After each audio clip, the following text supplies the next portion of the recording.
We will now conclude this course with the final module on evaluating our character education initiatives. Any teacher, school, or school district that's serious about implementing a program of character education will want to evaluate the results of the program.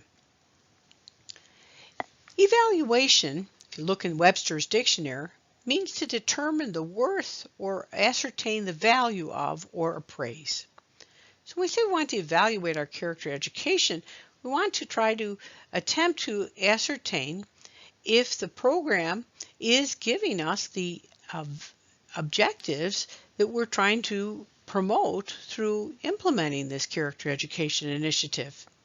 In order to assess the effectiveness of our program, well, we do need to know what the objective was and to gain some data to see if we are meeting our objectives.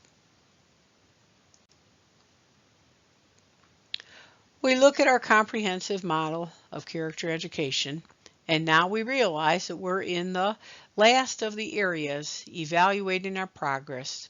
We're going to see the importance of pre and post measures, getting some anecdotal records, and also evaluating all of our programs, including our advisor-advisee program. As you can imagine, just as we've said, the comprehensive character education involves moral knowing, moral feeling, and moral action. We're going to want to look at all of those components too. We will now look at our construct for good character, and as we have said, that good character is the intersection of moral knowing, moral feeling, and moral action. Well, once again, we will see if we want to evaluate character education, we will have to have some specific measures by which we evaluate the moral knowing component, also the moral feeling component, and finally the moral action component.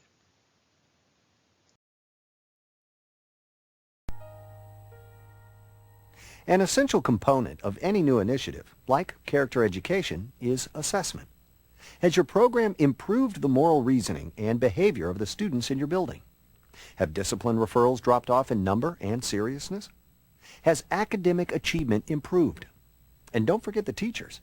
Do they feel the character education program has cut down on the time they spend disciplining their classes? It's vital to answer these and other questions about the efficacy of your program. It's important to assess any program that you have, and character education is no different. You want to make sure that the time that you're investing is of value. And we assess throughout the year. We just don't wait till the end of the year because we want to know where we need to change, what's going right, what we need to pump up. We know already where we start and where we want to go. We need to be able to assess where we are, and we need to see what's working, what's not working, what we can improve on, what we can take away that we've already mastered, what areas we can add to. Of course, some of the things you'll want to know about how the character education program has impacted students will be difficult to measure. According to the Character Education Partnership, character education is about developing complex moral reasoning and high regard for fellow human beings. Deep and important changes to a student's character don't happen overnight, and you may never know if lasting and permanent change has occurred for some children. This is one reality of character education.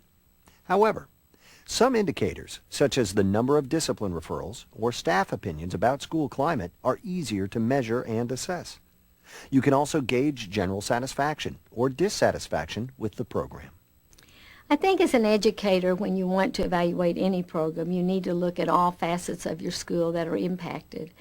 And that would be, of course, academic achievement, environmental concerns such as discipline referrals, tardies.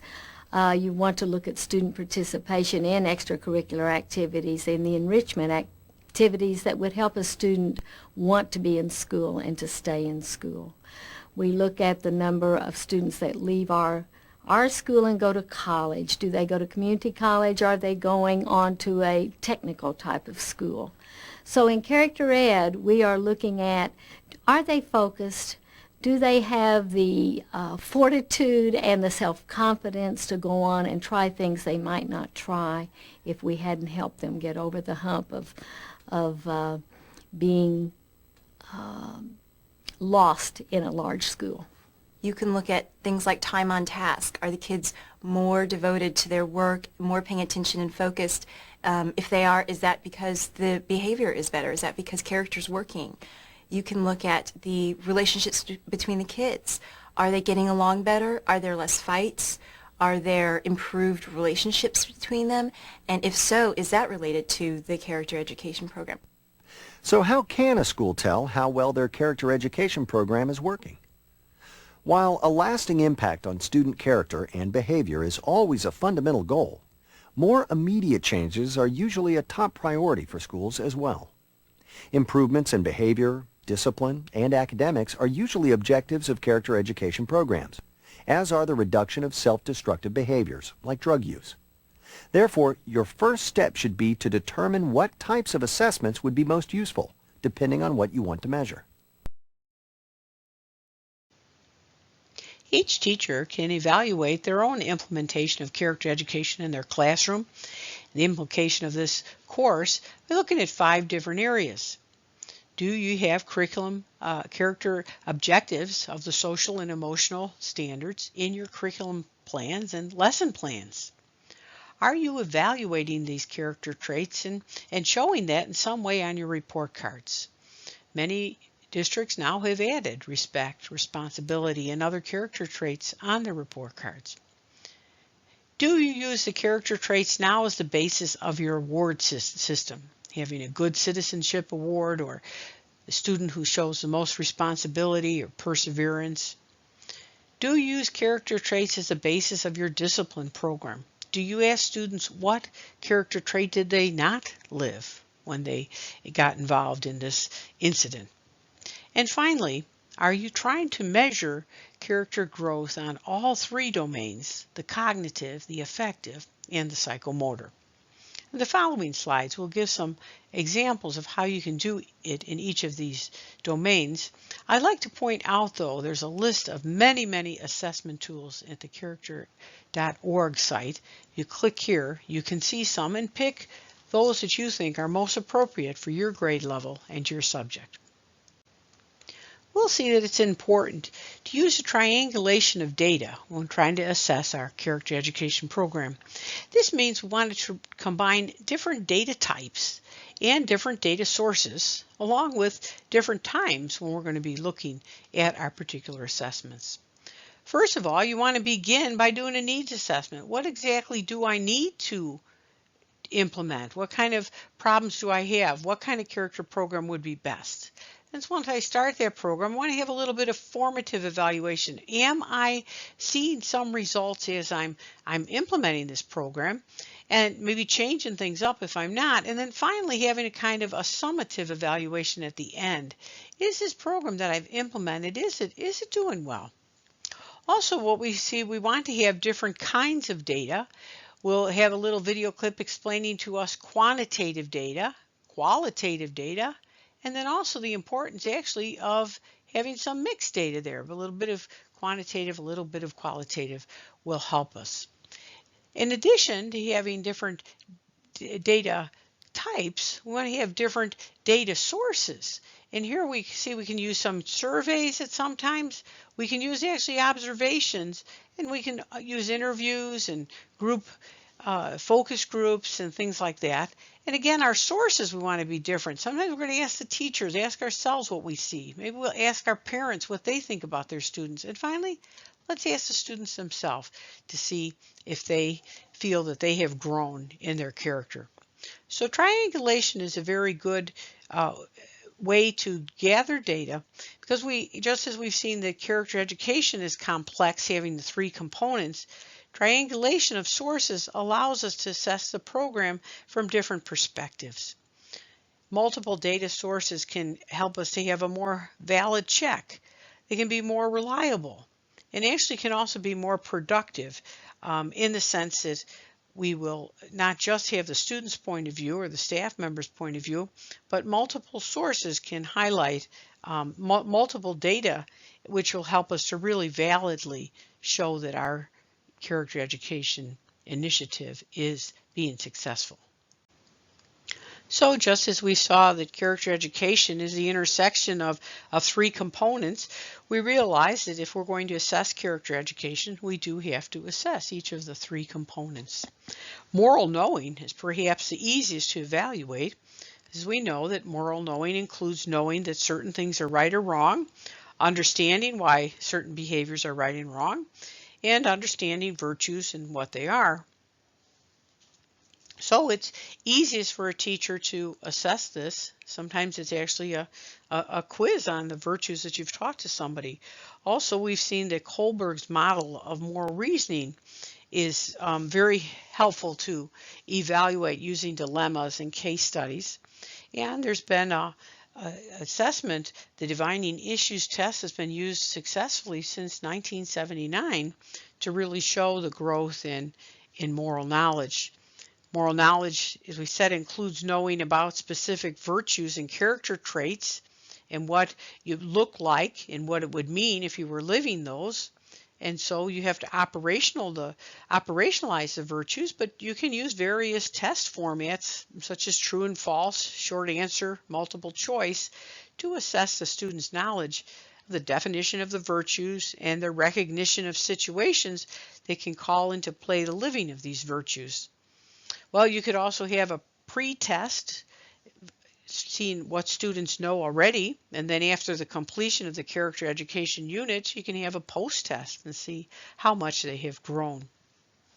In addition, there are some other citizenship scales, character growth index that you can find on the character education site that might be helpful for assessing character education school-wide.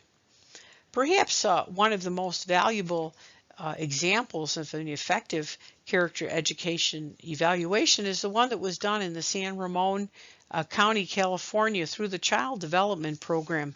What's really neat about it is it was a longitudinal study, and also it was, although quasi-experimental, one of the best evaluation designs because they had both a controlled group and the treatment group, and they were randomly selected, they were matched on qualities, and so the students in the treatment group received the Child Development Program, which we've talked about before, involves teaching pro-social skills, conflict resolution skills. It teaches virtues through great literature, and it also uses a classroom environment where you have cooperative learning.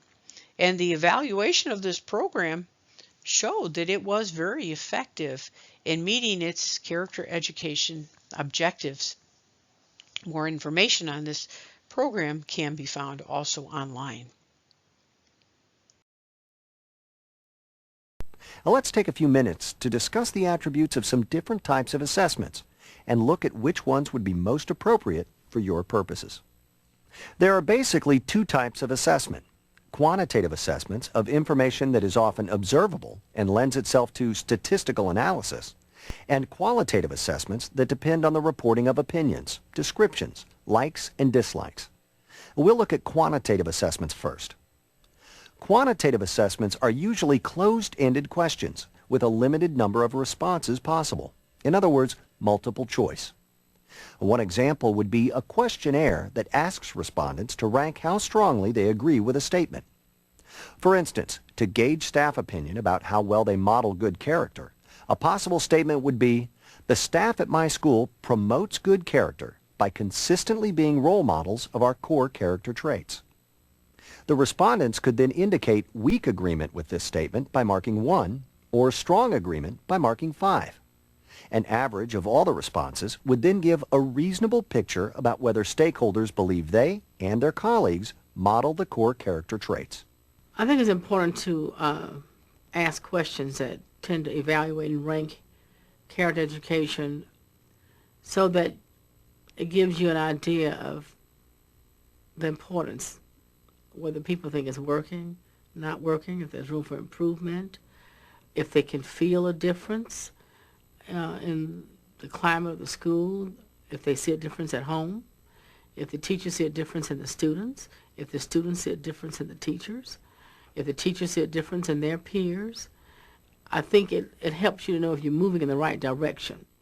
Ranking questions show progression, either improving or not improving, and so you can evaluate whether you're as a staff are getting better in your character education or the students are getting better or not, so you can modify what you're doing.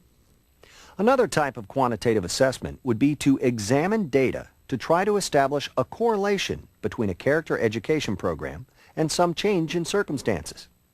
For instance, before beginning a new initiative, the school or district could compile statistics on various indicators like discipline referrals, dropout rates, weapons-related incidents, and the all-important standardized test scores. After a predetermined period of time, or at regular intervals, the school or district would then re-examine the data to determine if any significant changes had occurred or progress was made.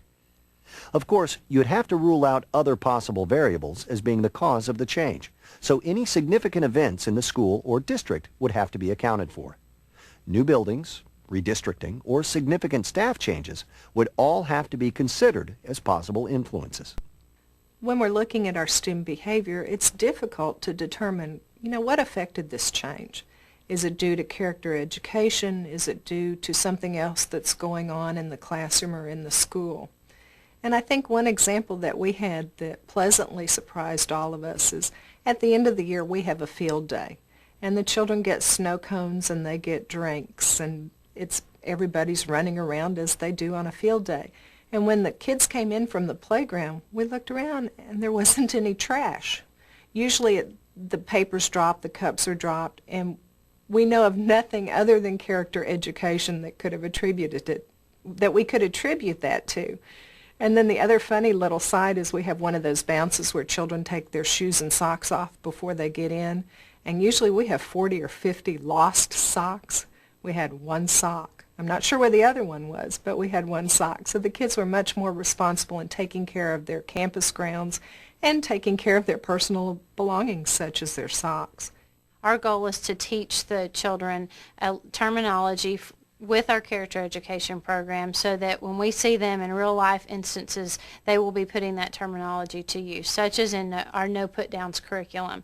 When the children hear another child using a put down, they will say, we don't use put downs in the school. That is a put down. This is a no put down zone. We want you to change what you're saying and give them examples. So we want to hear the words that we've given them. We want to know that they are internalizing them and using them in the way that they are being taught. In character ed, what I feel you need to do, and what we did, was look at the behaviors we really needed change the most. And we developed strategies that we felt would help our kids achieve those goals, whether it be fights or just being able to discuss their concerns with adults or students. So the main thing in doing that is to design your program and keep data as it's coming in, ongoing, so it's not hard to do at the end of your program. And that involves all aspects that you can think of as you're going into it. There are several pluses to using quantitative assessments. They are easily repeatable, so you could administer the same questionnaire at intervals to measure progress. You can translate the results neatly into statistics, and you can administer quantitative assessments to large numbers of people, giving you a good sampling. And the results are usually objective, with little room for misinterpretation or manipulation by the person administering the survey. The downside is that quantitative assessments leave little or no chance for respondents to elaborate on their answers, so you get less information about attitudes and motivations. You may miss important input that could be particularly pertinent to character development, which is reflected in attitudes and behaviors. As we conclude this module and this course, you can look at your own classroom and see some things that you can implement in this coming term that can improve your character development of your students as you teach. You can also look further from your classroom into your school. See if there are some suggestions you can make to the administration of how it can become more of a character building school. Does your school mission statement address character qualities? Can you get on a committee to perhaps add those in? Does your school motto have some character building traits in it. How about your school mascot? Can you look at this mascot as a person of character? Does your school handbook mention responsible, respectful behaviors? Have you and other teachers in your school identified some key character traits you'd like promoted throughout the school? Are these character traits taught directly and integrated in all subjects and at all levels in your school? In fact, do you see the students living these character traits outside the classroom, in the halls, the playground, in the community? Do you use the bulletin boards and the PA announcements, the assemblies, and the celebrations you have in your school to highlight these character qualities? Do you give students opportunities to live these character qualities through service to the school, the community, and others? And finally, does your school have some method of evaluating your character education program and initiatives? I wish you good luck in implementing character education in your classroom, and I encourage you to think about getting character education into your whole school. A great follow-up class to this course is the course Becoming a School of Character, where we talk about these components and the 11 components that make up effective schools of character, which have been highlighted in this course to hopefully give you some ideas of how you can improve your own class and your work as a character educator. Finally, I'd love to encourage you to evaluate this class and really give me ideas of what worked and what are the things you'd like to see in this class. What are some things you've done in other online classes that you found helpful? Each of us has to continue developing ourselves as teachers, and I want to do that too, because that's actually one way we can also develop our character to be the best teacher that we can and hopefully make this a better school and then also make it a better world by promoting character education. Thanks for being in this class. I hope you enjoyed it. I enjoyed having you.